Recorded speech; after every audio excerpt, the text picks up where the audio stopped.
Running cost का मतलब होता है कि कितना देती है, और ये एक ऐसा फैक्टर है जहां पर कोई भी पेट्रोल बाइक सदियों सदियों तक इलेक्ट्रिक बाइक्स का कंपैरिजन नहीं कर सकती। अब इसे ध्यान से समझिए।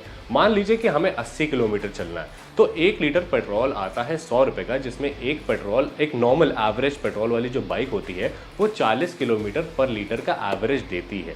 यानी कि अगर हमें 80 किलोमीटर चलना है तो 100 इंटू 2 200 रुपए। तो कोई भी पेट्रोल बाइक चलती है 200 रुपए में 80 किलोमीटर। अब वहीं अगर हम इलेक्ट्रिक बाइक्स की बात करें तो एक सिंगल चार्ज होने में इनको 2 से 3 घंटा लगता है, और एक चार्ज होने के बाद, एक कंप्लीट चार्ज होने के बाद 100 किलोमीटर के आसपास, 80 से 100 किलोमीटर तक चलती है। हम इसे 80 किलोमीटर मान लेते हैं। एक सिंगल चार्ज में 80 किलोमीटर चलती है, जिसमें लगते हैं 2 से लेकर के 4 unit maximum. Now let's do the maths. तो मान लेते हैं कि 5 रुपए पर यूनिट के हिसाब से हम मान लेते हैं कि 4 यूनिट लगे एक बाइक को सिंगल चार्ज होने में, जबकि उससे कम ही लगते हैं। तो आपका 5 इंटू 4 हो गया कितना, 20 रुपए। अब आप खुद ही देखो, अब आप मैथ्स करके खुद देख रहे हो कि एक बाइक जैसे पेट्रोल वाली बाइक है, वो आपकी 80 किलोमीटर चल रही है 200 रुपए में, और वहीं एक सिंगल चार्ज करने पे एक आपका इलेक्ट्रिक बाइक चल रही है सिर्फ और सिर्फ 20 रुपए में।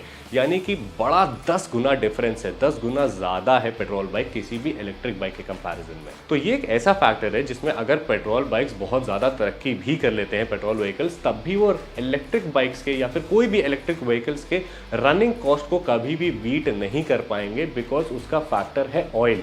और ऑयल को इलेक्ट्रिसिटी से तो आता नहीं है, ऑयल के रेट्स तो कंट्रोल करे नहीं जा सकते हैं, वो तो इंटरनेशनली फ्लक्चुएट होते हैं। तो जब तक ऑयल के प्राइसेस आपके नीचे नहीं आएंगे तब तक आपकी रनिंग कॉस्ट कम हो नहीं सकती और ऑयल के प्राइसेस नीचे नहीं आएंगे।